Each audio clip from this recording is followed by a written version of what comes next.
안 간다는 거예요. 그날 국민의힘 관계자들하고 여러 명 통화를 했는데 국민의힘 사람들도 깜짝 놀랐더라고요. 어휴, 법정 구속 얘기가 나왔어요.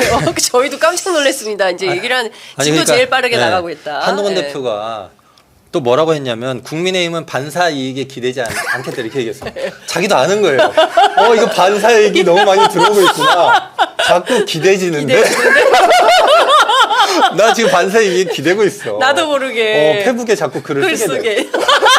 당원 게시판은. 이 반사 이익 이걸 어떻게 할 거야. 네. 큰일 났다. 미치겠다. 계속 와. 그래서 예. 반사 이익에 기대지 않겠다 이렇게 예. 말했는데 속 생각은 나는 반사 이익에 계속 기대고 싶어.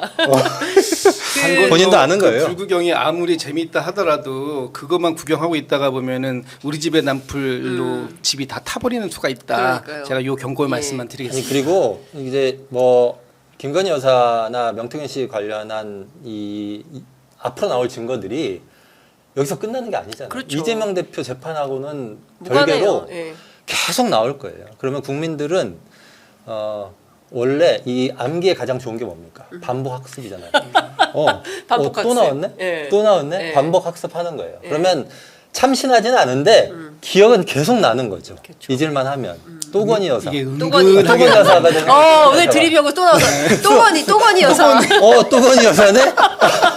그래서 반복 학습이 되기 때문에 반복 학습. 이거는 따로 갈 수밖에 없다. 예, 따로 갈 수밖에 이건 없다. 좀 분명한 것 같아요. 그러니까 그런 측면이 있다.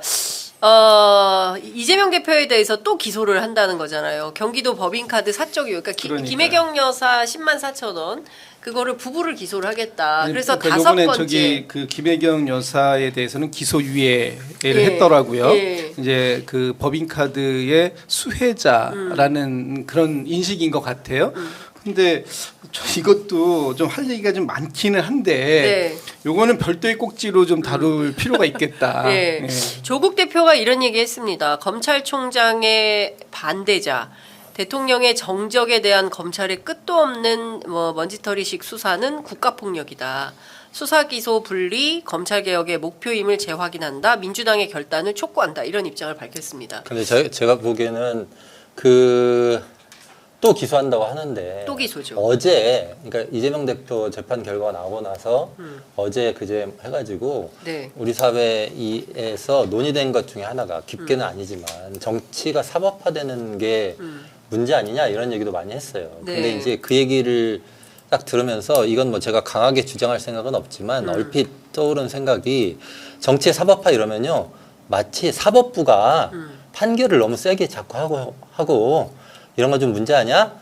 이렇게 좀 보통 생각하는데 사실은 뭐가 문제가 있어서 사법 절차에 들어가 이러면 거기서 이 기소는 검찰이 하잖아요. 네. 그러니까 정치의 사법화의 핵심은 저는 검찰이라고 봐요. 그러니까 아니 재판에서 판사가 법에 있는 대로 했고 법과 양심에 따라서 재판했는데 뭐가 문제야? 이렇게 말하는 경우도 많은데 그게 아니라 검찰과 법원이 한 세트로 해가지고 정치 사법화를 이끌죠. 근데 그랬을 때 검찰은 굉장히 정치적인 집단이잖아요. 네. 그러니까 정치의 사법화는 사실은 사법의 정치화하고 같은 말이에요. 지금은. 네. 그래서 이 집단이 그냥 정치를 하는 거고 정치화된 검찰 플러스 이른바 법과 양심에 따라서 재판하는 판사들. 근데 이때 이 양심이 과연 어떤 수준의 양심인가 이런 걸 따져봐야죠. 왜냐하면 그 법원의 판결이라고 하는 것도 법적 정의가 있으면 사회적 정의가 있고요. 이게 항상 일치하는 게 아니에요. 사회적 정의에 위배되는 법적 정의를 지킨 사람들이 많아요. 예를 들면 나치의 판사들 이런 사람들은 사회적 정의랑 상관없이 그냥 그렇죠. 법에 있는 대로 한 거죠. 예. 물론 이번 이재명 대표 재판이 이런 방금 말씀드렸던 그런 비유의 사례라고 생각하지는 않지만 네. 분명히 따져봐야 될 필요가 있다. 네. 저는 생각하고 하여튼 뭐 이런 문제도 역시 좀 중요하다 이렇게 봅니다. 그리고 네. 그 기소 자꾸 그래서 뭐 기소 또 하는데 네. 그럼 사람들 생각하죠. 아니 그러면 김건희는 윤석열은 그렇죠. 이렇게 생각하는 거 예. 아니에요.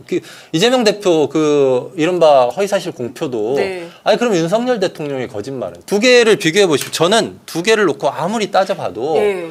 이 무게가 달라요. 그렇죠. 한쪽은 이 거짓말의 어떤 심각성이 한 1톤 정도 되면 이쪽은 뭐 한 21g 이 정도 된단 말이에요.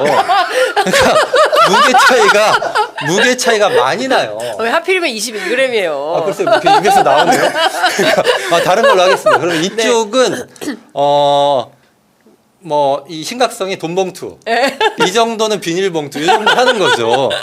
근데 그냥 무작정 기소하고 김혜경 씨 사건도 똑같지 않습니까? 그렇죠. 그러니까 예. 근데 이제 그냥 이런 것 그 깊이 따져볼 시간이 없는 국민들이 보기에는 뭐 다 잘못했나 보다 그렇죠. 이렇게 생각하죠. 그러니까 지금 제가 보기에는 그게 핵심인 것 같아요. 그러니까 둘 다 잘못한 거잖아. 일종의 양비론. 예. 그리고 뭐 거기도 뭐 무슨 뭐 부인이 마누라가 돌아다니면서 뭐 밥 먹었다며 법카 썼다며 뭐 그럼 똑같이 처벌받아야지. 이런 프레임을 계속 만들기 위해서 이른바 이제 이재명 대표에 대한 범죄 혐의를 계속 씌우는 게 아닌가. 그러니까 그런 차원에서 또 기소를 하는 거죠. 근데 저는 조금만 근데 요새는요. 제가 그 광장에 나가 보니까 시민들이 다 유튜브를 보고 계시는 거예요. 그래서 예. 취재 편의점 잘 보고 있다. 이제 이런 인사도 많이 받았습니다. 그러면서 이 정치에 대한 접근성이 굉장히 예전에는 뭐 신문 아니면 사실 방송 아니면 그리고 방송에서 상세하게 다뤄주지 않기 때문에 잘 몰랐는데 이제는 정보 유통이 너무나 빠른 시대에 살고 있고 국민들이 다 판단을 하시는데 끊임없이 이런 올가미를 씌운들 의미 없다. 그런데 할 수 있는 게 사법으로 사람을 말리는 이거밖에는 없으니까 이런 선택을 하는 게 아닌가 싶어요. 그러니까 이제 저도 두 가지 말씀을 드리고 싶은데 네. 좀 전에 이제 가장 먼저 말씀 주신 게 이제 거짓말의 무게잖아요. 둘 다 거짓말을 했다고 치고 네. 그 거짓말을 무엇을 위해서 했는가가 중요한 거잖아요. 당선을 목적으로 했다라는 것 때문에 지금 이재명 대표가 네. 선거법상의 허위사실 유포 혐의로 징역형이라는 그런 중형을 선고받은 거잖아요. 그렇다면 낙선자에게 이 정도 형을 구형을 해야 한다면 네. 당선자는요. 그러니까. 당선된 사람은 이 사람에 대해서는 앞으로 더 크게 더 무겁게 평가해야 된다라는 부분이 하나 이제 저 동의 드리고 정치의 사법화 부분을 말씀 주셔서 제가 오늘 아침에 두 가지가 있더라고요. 하나는 이재명 대표의 그 경기도 법인카드 네. 유용 문제에 대한 기소 문제 하나 있고 또 하나는 전 정권 관련된 건데 전 정권의 지금 감사원이 네. 사드 배치 지연이 문제가 있다. 이것이 어떤 그 권한 남용의 문제가 있다 해서 문재인 정부 아직도 감사하고 있어요. 전 안보실장 등 4명을 수사 의뢰했어요. 야. 이게 오늘 아침자 기사입니다. 이걸 보면서 이 어떤 생각이 들었냐면 전 정권에서 했던 이 통치 행위, 어떤 정책적 판단 네. 이런 것들이 어떤 뭐 비판의 대상일 수 있습니다. 네. 그렇지만 이것을 자꾸 사법부로 가지고 가서 무조건 기소 만능주의로 기소하고 형사처벌하려고 하는 이런 작태를 보여주는 것이 맞는가? 갑자기 강용석 변호사 생각나. 너 고소. 아니, 다 고소. 이 정권이 문재인 정부 없었으면 어쩔 뻔했어. 네. 2년 반이 지났고 임기의 반환점을 지나는 이 순간까지도 전 정권에 대해서 이렇게 그 평가하고 네. 자꾸 수사 의뢰하고 이런 것이 과연 맞는가? 이 정부가 보여줄 수 있는 건 이런 것밖에 없는가 하는 데에서 굉장히 좀 화가 좀 많이 그렇죠. 난다. 저는 뭐 윤석열 대통령이 만약에 탄핵되지 않고 임기를 다 채운다 자기의 희망대로 네. 그럼 마지막 퇴임사 때 네. 문재인 정부 때문에 잘 못하고 퇴임합니다 이렇게 얘기할 것 같아요. 그러니까 끝까지 전 정권 핑계 될 거다. 오늘 너무 네. 많이 아니 그리고 사법부는 크림 소다님이 맞습니다. 네, 하셨어요. 사법부는 국민에게 직접 책임지지 않는 기관이에요. 예. 그러니까 정치적 책임은 행정부나 입법부가 지는 거고 그 민주적 정당성이라고 하는 측면에서 사법부가 입법부를 능가할 수 없거든요. 네, 행정부를 능가할 수도 없고요, 당연히. 근데 그 정치라고 하는 것 속에는 수많은 뭐 갈등도 있고 타협도 있고 대화도 있고 그런 속에서 고민하고 결정하고 책임지는 겁니다. 근데 그리고 그거는 법이 규정하고 있는 그 내용 이 다 예측하지 못하는 어떤 문제들도 다루기도 하고 이렇거든요. 그래서 뭐 때로는 극심한 논쟁도 있고 면책 특권은 왜 있습니까? 그러니까 자유롭게 말해라. 그것이 정치의 본질이다라고 하는 정신이 담겨 있는 거거든요. 그렇죠. 예. 근데 무슨 방송 나와가지고 말 한마디 한 걸 가지고 이렇게 다 기소하고 이러면 저는 정치가 혹은 이 대한민국이 발전할 기회를 법이라고 하는 이름으로 올가맨다라고 하는 평가에서 자유롭지 않을 것이다. 그런 생각이 많이 들어요. 진짜 지금 저도 또 이제 그 국민의힘으로부터 또 소장이 왔어요. 아이고야.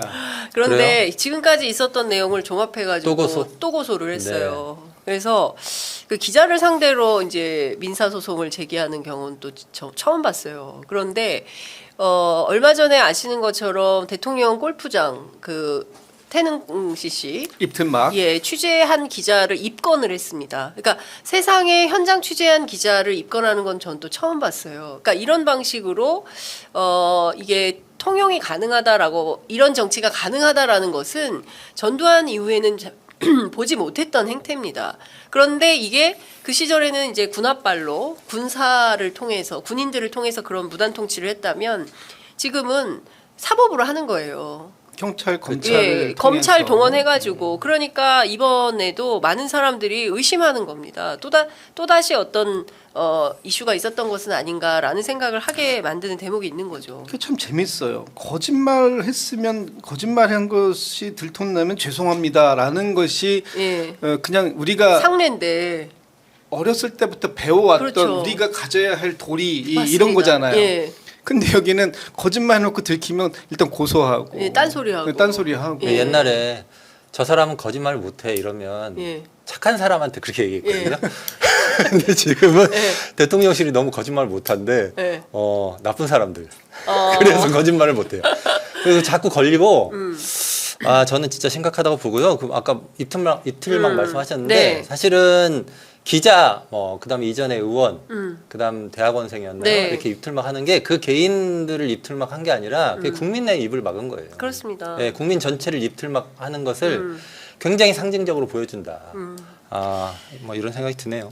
참 이게 뭔가 좀 속 시원한 죄송합니다. 속 시원한 논평과 어떤 그 식견 막 이런 걸 좀 그 보내드리고 싶은데 상황이 조금 더 다시 또 복잡해지고 어려워지는 것 같아서요. 근데 중요한 포인트는 그럼에도 불구하고 국민들이 깨어 있음을 살아 있음을 그리고 백날 이렇게 사법 안에 가두려고 해도 거기에 갇혀지지 않는 국민들이 있다는 것을 일깨워줄 필요는 있겠다. 라는 생각이 좀 듭니다. 그래서 광장이 더 중요해지는 것 같아요. 이번 주에는 나오시나요? 예, 그러도록 강 기자님? 하겠습니다. 깊이 예, 반성하면서. 예, 깊이 반성하면서 이번 주에는 나가도록 광장에 좀 하겠습니다. 모여주시기를. 예. 네. 대변인님 매주 나오십니까? 광장에서 뵈야 되는데 지난주에 저 나갔는데 그때 장 어. 기자님 못 뵀어요. 제가 아, 여기저기 한참 막 쏘다니면서 예. 장 기자님을 뵈려고 저를 했는데 꼭 좀 찾아와 주세요. 아니, 그러니까 예, 어디 방송 좀 같이 있는지 해주세요. 어디 있는지 위치를 알려줘. 아, 못 찾겠더라고. 아니 신장시고는 이거 다 우산 보고 들고 찾아오더라고요. 있어가지고, 예. 예. 저는 주로 지하철역 그 주변에 있습니다. 진짜? 왜냐하면 그 올라오는 광화문역에서? 아니죠. 광화문역이 아니라 거기가 경복궁역 4번 출구였던 것 지하철역. 같아요. 예, 저는 지하철역. 정십자가 예. 앞쪽에 가 있어서 그 그쪽까지. 광화문 대로에 지하철역에 가까운 데 있어야 시민들이 많이 계세요. 길목을 지키고 계시는군요. 길목을 지키면서 이제 네, 시민 네, 인터뷰를 네. 하고 알겠습니다. 있습니다. 그 집회 길목을 얘기하셔가지고 오시면. 네. 그 기억나시는지 모르겠는데 윤석열 대통령 그 후보 때 대선 후보 때 그 포스터 있잖아요. 거기에 네. 적혀있던 슬로건이 혹시 뭐였는지 기억나세요? 그게 뭐냐면 국민이 키운 윤석열 내일을 바꾸는 대통령이었어요. 아 그래요? 예, 예. 그 다 그렇게 붙어 있었어요. 국민이 네. 키운 윤석열 내일을 바꾸는 대통령. 이제 집회를 국민들이 많이 오면은 네. 이 슬로건 바뀝니다. 어떻게요? 국민이 키운 집회. 대통령을 바꾸는 내일. 와. 네, 바뀔 네, 것이다. 네, 바뀔 네, 것이다. 네. 대통령을 바꾸는 내일. 네. 예, 알겠습니다. 네. 그 오늘 우리 구호가 많이 나왔네. 예, 집회 측에 주옥 같네. 예, 행사장 측에 좀 알려드려야 되겠다라는 생각이 좀 들었습니다. 자, 오늘 두 분 다 촌철살인 정말 대단했습니다. 드림연구 다음 주에도 더 열심히 해오시고요. 예, 저희는 오늘 방송 여기까지 하겠습니다. 두 분 말씀 잘 들었습니다. 고맙습니다. 고맙습니다.